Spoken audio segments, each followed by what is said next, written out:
Hello, and welcome back as I look for a nondescript hole in which to roll Kathy Griffin's poisoned corpse in Perfidious. Pete plays XCOM, The Long War 2. And I'm not gonna lie, I'm really salty about the bullshit manner in which Kathy Griffin was killed last episode, but still saying that previous sentence, that may have been the highlight of my week. It really might. It's been a pretty shit week. Admittedly, my body is ravaged by bacteria and disease. I haven't gotten a single damn thing done, and if there are too many aliens lurking in wait additionally on this map, I may decide to give Long War 2 the finger forever, but if I accomplish nothing else in this campaign, at least I left Kathy Griffin's poisoned corpse in need of a hole. Well, you know, in need of a hole to contain it. Don't get me confused there. Don't misconstrue my meaning. Thanks to that bullshit gunfire, Kathy's corpse already has at least one more hole than your average corpse. And then again, having more holes than average probably would have been true even if Kathy Griffin hadn't been shot. When she was alive, she had more mouth hole than any 3 other people combined. And I was about to hear somebody's going like, Pete, are you saying Kathy Griffin has a big mouth? No. Well, not no. Yes, she does have a big mouth, but I mean also physiologically I'm talking about her mouth in that it's enormous. Her jaw is some kind of unholy abomination of nature. When she yawns, it's a little like staring into the Marinar's Trench, I'm not gonna lie. Her mouth is so titanically huge that Carly Simon and Julie Roberts are always asking Kathy, or were before she died, they were like always asking her to go out clubbing because they look normal by comparison. If you were at sea and you saw a Kathy Griffin breach from the hoary depths and swallow like a container ship whole, you'd be like, yeah, it seems about right. That seems like the kind of thing that should breach from the deep and swallow a ship and every soul aboard it in one single bite. I can understand that. You wouldn't be surprised. So Pete, what's your plan here? Well, we're gonna be doing a whole shitload of Overwatch, and Lee Mack is gonna take what amounts to a terribly ghetto shot here. That was beautiful, Lee Mack, and then he's gonna go on Overwatch. Sarah Milliken, we just really kind of want to get to a little bit better cover. Deeks, we're gonna bring you up here. Sarah Broccoli Milliken can see 2 enemies. Who's the other one? That's Sidewinder. All right, well, what we need to do then is have Sarah Broccoli Milliken move. Pete, what are you doing here? I'm setting up an Overwatch trap because I cannot afford to go forward and keep fighting these assholes. Mrs. Frizzle, 72% chance for a kill there. Isn't David Mitchell, like, also well situated to maybe take a kill here? Yeah, he's got the flanker, 74%, 26 to crit.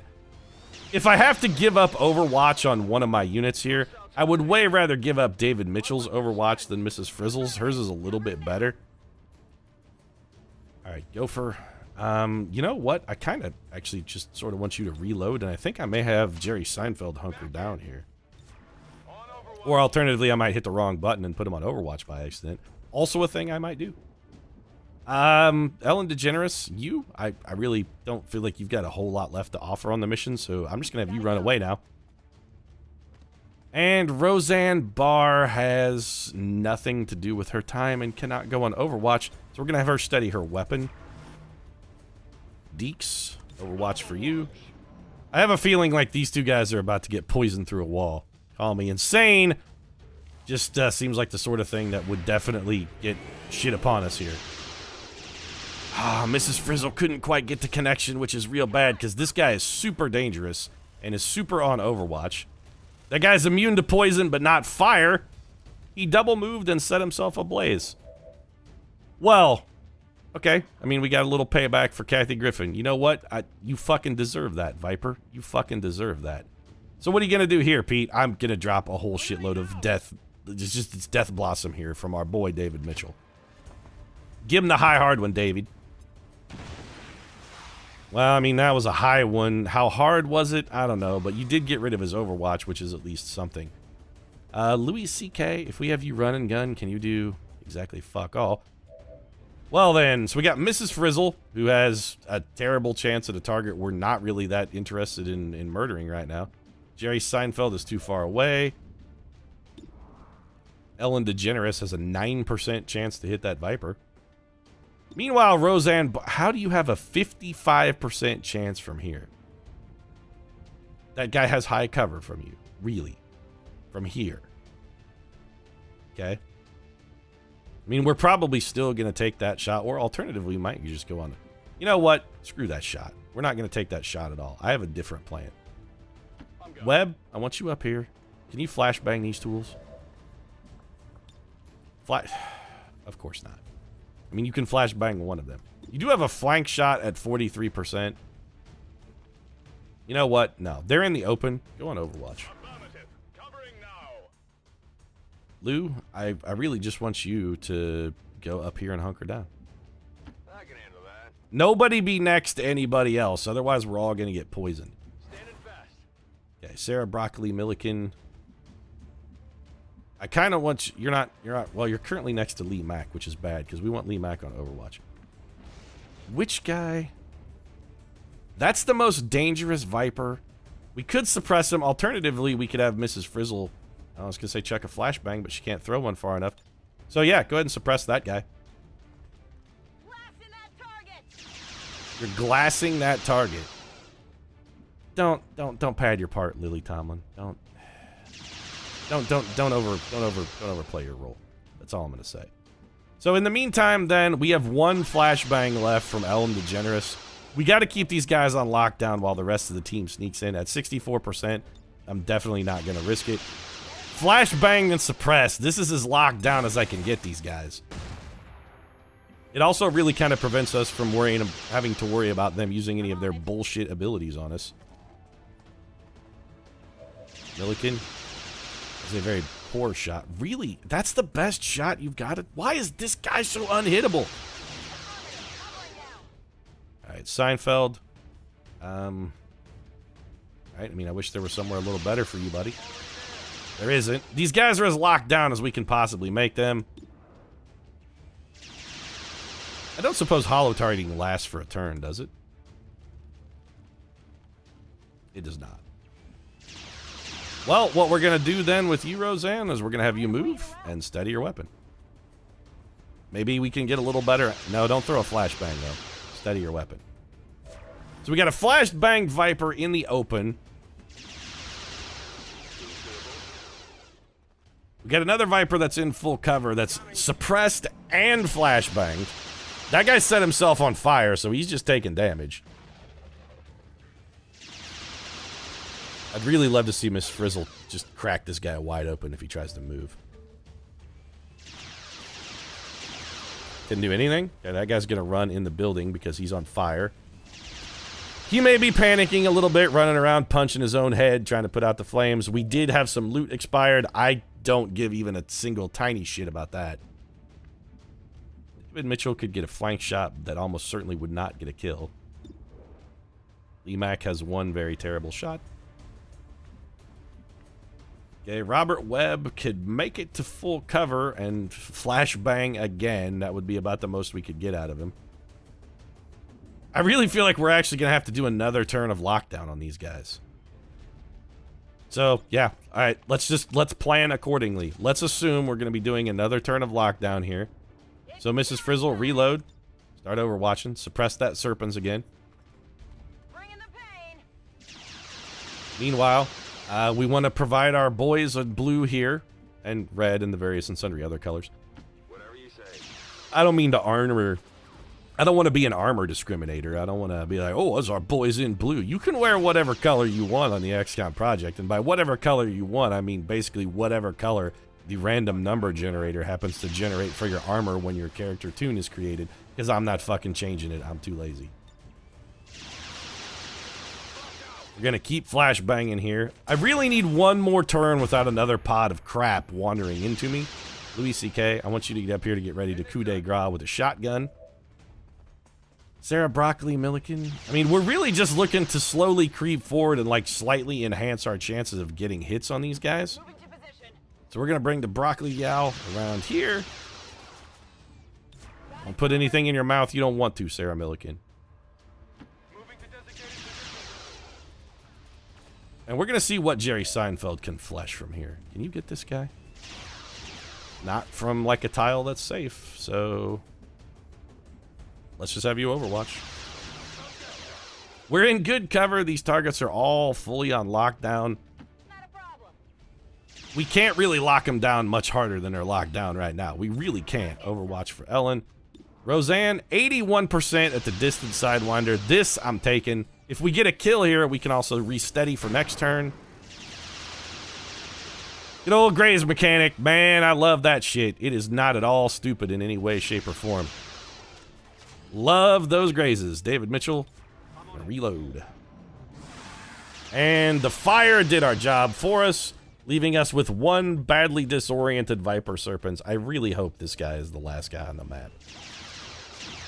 He did do for Kathy Griffin.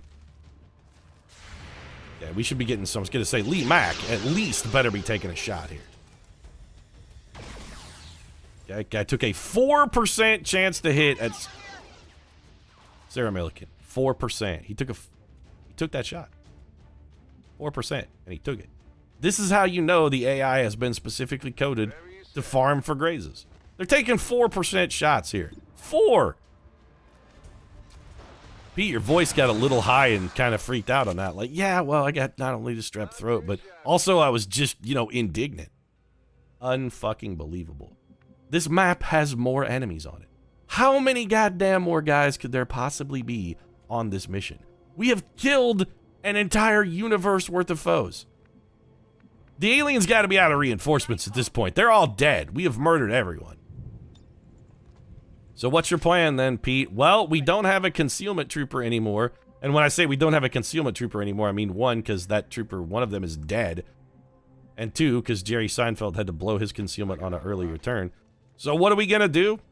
We're going to have to get real cheese-a-thon style here and play in a fashion in which I really, really dislike playing, but am going to have no choice at all. We have no options, so it's, you know, we're going to get cheesy like Chester Cheetah here. So Sarah Broccoli Milliken, you actually are one of our better shooters and have one of our better guns. So let's get you up here on this rooftop. Pete, what's your overall plan then if you got nobody with concealment? Well, I mean, we're going to do sort of a classic Long War 1 style strategy, which is we're going to camp the shit out of some stuff and try and draw people back into our Overwatch. David Mitchell, could you get your ass out of the way? On your order. David Mitchell also, strangely enough, is one of our better remaining shooters because he does still have the Sten gun. Ellen DeGeneres also rocking the Sten gun, so let's get you up here. We got a lot of SMGs, which means we don't have fantastic range, and we have some range penalties. So the total Overwatch build is going to be a suboptimal strategy for us, but it's all I got at the moment. Sometimes, I mean, you got to work with the tools that you're given, and we were not given an abundance of tools in this one. Gopher, just come around here, and you'll be on Overwatch. Aliens should be continuing to move towards us at all times. Just because they're alerted or whatever the ridiculous game mechanic that they use now for alien behaviors is. Deacon, you still have one shot from your flamethrower, right? You do. Okay, so Lee Mack, I want you to move. Because you've got a little bit more range to the gun. I want you up here on Overwatch. I'm going to move Robert Webb to your position because he has a short-range shit gun. He's going to be on Overwatch over here. Overwatch for Lee Mack. Let's just make sure everybody's gun is fully reloaded. Lou, you know, actually bring you back around here. We're not really looking for Overwatch for Lou. We just want him a little closer because he's not super fast. And given his weapon loadout is not going to be able to contribute a great deal unless he's really close. There's Milliken, Miss Frizzle, reload. You're going to be on Overwatch. And it's just going to be steadying that weapon a whole lot for Roseanne Barr, who really is quietly been sort of our unsung hero on this mission. Roseanne Barr been doing work. I know she's a domestic goddess. When you say Roseanne Barr been doing work, that may have some negative connotations. It'd be like, oh yeah, she's in the kitchen sweeping up and shit. But it's not what I'm talking about. I mean, she's sweeping up the joint, but she definitely is not in the kitchen. Roseanne Barr's sweeping up the hard way. All right. So what's your plan, Pete? Oh, you're looking at it. I'm going to move forward about 3 tiles at a time. Everybody else is going to Overwatch. Really? This is the whole plan, Pete? Send one guy forward 3 tiles at a time, and then everybody else overwatches? Yep, that's the whole plan. What are you going to do when you find the aliens? Well, I mean, for one thing, we could just wait for them to wander into us, because it looks like they're going to, well, help us out a lot there. Roseanne Barr did just straight up murder one with some Overwatch. Don't know where the hell these guys even came from. Like Mrs. Frizzle did for the other one? Oh, he's still got a little health left. Lee Mack will get him. Sarah Milliken will wing him. Lee Mack will get him.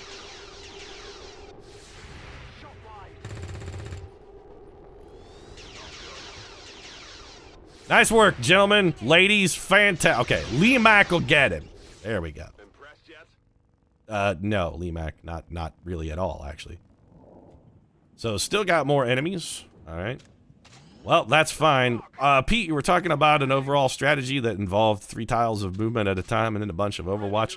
I was, in fact, talking about just such a strategy. Affirmative. Covering now. Are you still going to enact it? Well, I mean, you saw it in action right there. A whole shitload of rooftop Overwatch, netting us a buttload of kills that we probably didn't deserve. So what's the 3 tiles come in? Well, Jerry Seinfeld is actually going to go try and find the enemy, and if he does, we're going to try and get a squad sight shot into one of their brains, and then Jerry Seinfeld is going to run like hell. On Overwatch. We're going full Homer Simpson stratagem on this one in that it's, you know, step on their neck and run like hell. Are we going to do that this turn? Nope. We can't Overwatch. We're going to steady our weapon. The Gopher ain't going anywhere until Roseanne is on a steadied weapon, ready to back him up. So Overwatch then for Lee Mack. On Overwatch. And another turn goes by. I know, it's super exciting way to watch somebody play XCOM. I mean, this is fucking thrilling, isn't it? Understood. Moving out. Pete, you didn't even actually move 3 tiles forward that turn. No, I sure didn't. Overwatch. I'm on it. Affirmative. Covering now. Come get some. It would be nice if we could just have everyone Overwatch. The problem with that is we're actually not going to have everyone Overwatch. Because Roseanne's going to be steadying her weapon. So we're going to sit here and wait for the enemy to either find us, or we're going to wait till Jerry Seinfeld finds the enemy. One of those 2 things is going to happen. At Seinfeld over here. We're really making a lot of forward progress, by the way. I'm on it. Come and get some. Got it covered. Got it covered. Man, this is super entertaining content, Pete. Yes, I know, but as much as I would love that there be other ways to prosecute a campaign in a long war, like there was in Vanilla Deuce. You know, Vanilla Deuce had some options. It didn't have the world's greatest array of options because it had fewer classes and like fewer total abilities, but you had more options than doing this shit. Got the same thing in Long War 1. It was all Overwatch creep, Overwatch creep, Overwatch creep. And this is the thing that confounds me about the Long War. Why do this to players? Why do you force them to play this way? Oh, it's more tactical thinking. You know, people keep saying, "Oh, you got to have better tactics when you put it." This is actually not better tactics. It's really not. It's boring tactics, and in fact, it's barely a tactic at all. This is not better tactics. Honestly, this is less tactical. It's less tactically challenging to do this. The one thing you have to know is how to just Overwatch and creep forward very slowly. Overwatch, creep forward very slowly. Overwatch, creep forward very slowly. Run like hell at the first sign of any kind of challenge or foe. How is that more tactically engaging than what we were doing earlier when we were actually trying to fight? I don't understand. The more variety and the more viable ways there are to fight, the more adaptive the tactics actually become. The strategic stuff gets deeper when you have more tools in the toolbox. Moving to Overwatch. It seems to be one thing that Pavonis they just can't seem to grasp the concept that complexity and strategy go hand in hand. Don't make it be like this is the one way to win. Just because you think that's the way a campaign should be prosecuted, even if you would like it to be the best way, it shouldn't be the only way. I don't like that they're constantly shoehorning you. You know, you get typecast. You play the Long War. It's just be like, you will play this game our way, or you will lose. The game isn't actually the game. The game is just figuring out what way we've decided you'll be allowed to win. It was true for Long War 1. It seems even more true for Long War 2. It's just, I don't understand your design philosophy, Pavonis. I mean, I've been playing video games for a long damn time now, pretty close to 4 decades. And I don't understand what it is you're trying to achieve. Pete, I can't help but notice that your guys are not overwatching. They are in fact moving. Yeah, they are. I don't have the patience to play this kind of grindy, stupid bullshit. I'm gonna try and move up to a little bit closer building and see if we can't increase the speed with which the aliens trickle into us. Seems doable. Yeah, well, you haven't met Pavonis Studios clearly, Lee Mack, if you're gonna say that seems doable. Got it covered. Just everybody be on Overwatch. I really don't expect us to encounter any enemies whatsoever of any kind on this turn. So you know what? Go ahead and run, David Mitchell.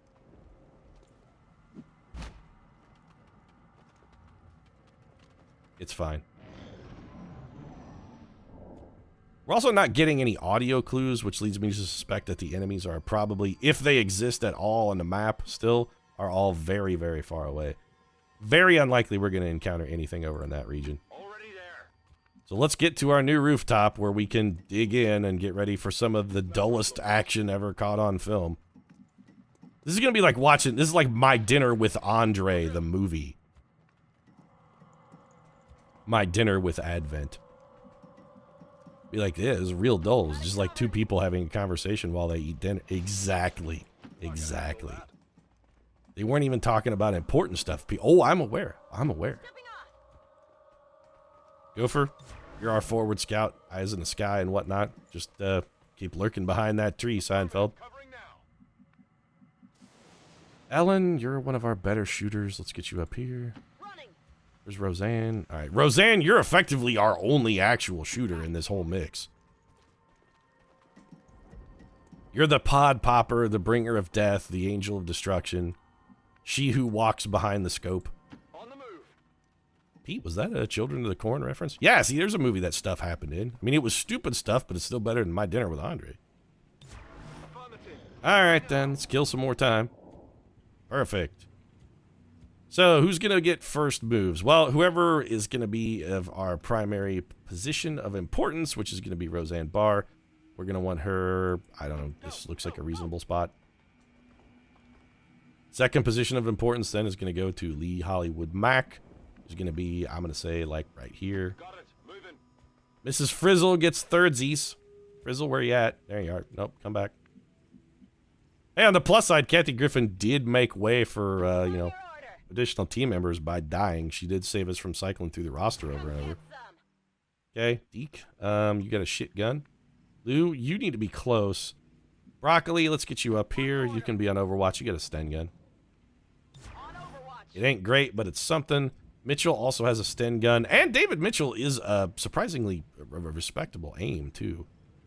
Let's get DeGeneres over here. Got it covered. Deacon, Lou, you guys are going to go do dangerous things.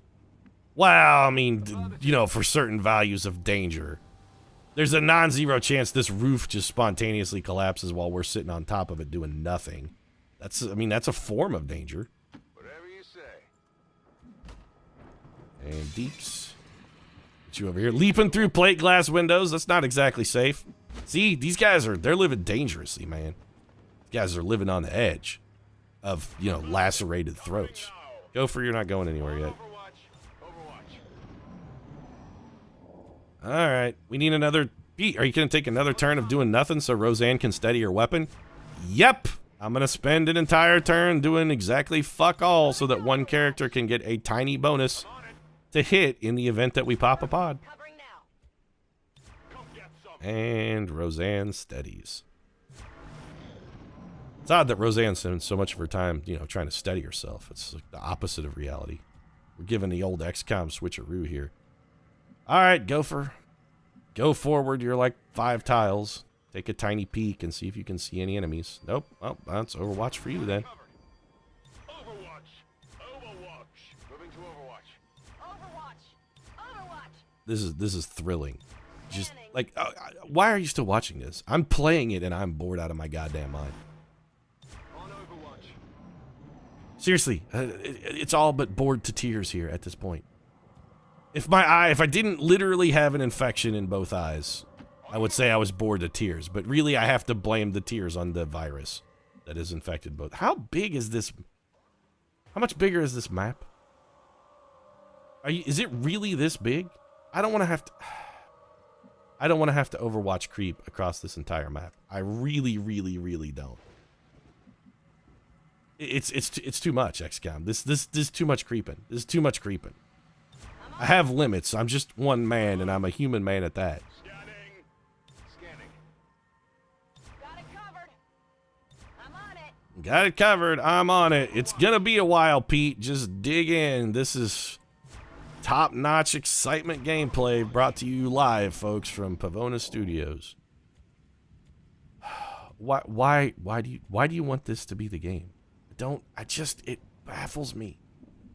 It doesn't make sense. Affirmative. Moving out. Still nothing. Okay. Well, I mean, there's a pod out here somewhere, because the mission ain't over yet. Moving to Overwatch.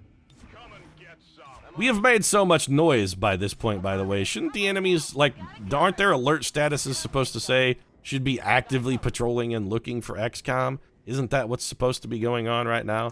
They're actively hunting for us at this point. We forgot to put Roseanne on, got to have Roseanne steady her weapon, which means we get to waste another turn. Scanning. Oh, well, what's one more on the pile at this point? I mean, I'm getting younger as I play this, right? I got like a Benjamin Button kind of thing going on here. This is actually increasing my youth, not me. So you're not literally watching me squander my life away for something that's beyond pointless. Alright. Seinfeld. Go, look in this tower, maybe? Still nothing, huh? Oh, wow. You know, of all the things I was expecting, I have to say, nothing was exactly that thing. Well then, let's just go ahead and get this done. Got it covered. Yep. Covered. Louis C.K., Sarah Millican, Mrs. Frizzle. Moving to Overwatch. It's a gripping gameplay. Moving to Overwatch. Are you guys on the edge of your seat yet? Because if you are, you should really just, like, you know, scoot back. It's fine. Just scoot back a little, and you'll be, you know, use the whole thing. You paid for the whole seat. You might as well use the whole seat. Don't buy into that. You paid for the whole seat, but you'll only use the edge. No, fuck that. You paid for the whole seat. Use all of it. Don't just use the edge. You're gonna get like, you can give yourself hemorrhoids. Use the whole seat. Got it covered. Scanning. Or this then. Affirmative. Overwatch. Okay. Moving to Overwatch. Yep. Scanning. Moving to Overwatch. Scanning. Overwatch. We're still scanning. Still doing this. Honestly, I'm not sure how much more of this I'm going to be able to take before my patience for this episode runs out. My guess? Probably not a lot. They say patience is a virtue, and that's true, but it's also a virtue of which Perfidious Pete has not been blessed with an abundance. Still nothing, huh? Okay. Well then, I think we're going to have go for go on Overwatch, and we'll do one more round of this hogwash. Scanning. Got it covered. What's your ultimate goal with this strategy, Pete? I really just want him to see one guy take a squad sight shot from really far away with Roseanne and hit or miss, then just fall back. That's my whole goal. We haven't seen or heard an enemy in like 35 years. One more turn of this, Pete? Okay, fine, one more turn. Heading out. This is it, though. This is the last one. All right. Well, we'll have to finish this ridiculous nonsense in a future episode then. We'll go around the horn one more time, get everybody set up, and then we'll come back to finish this. I don't even know what to call it at this point. I want to call it a farce, but that's actually a disservice to farces, because farces are at least somewhat entertaining occasionally. This, I'm amazed. If you made it to the end of the episode, you know what? Bravo. You really have a dedication to XCOM that it exceeds mine. I mean, you're hanging around longer than I'm willing to. I'm checking out. If you enjoyed this, I'd be, frankly, surprised. But if you did, might consider dropping a like down in the comment section. Support really does mean a lot. If you'd like to see... it wearies me to say it, but if you'd like to see more gripping, tense, edge-of-your-seat gameplay, might consider subscribing as well. Post new episodes every single day. And in every single episode, you'll pay for the whole seat, which admittedly is free, so you won't technically pay for it, but you get, you know, you're still only going to use the edge. Right now, though, thanks very much for watching. I'll see you again soon.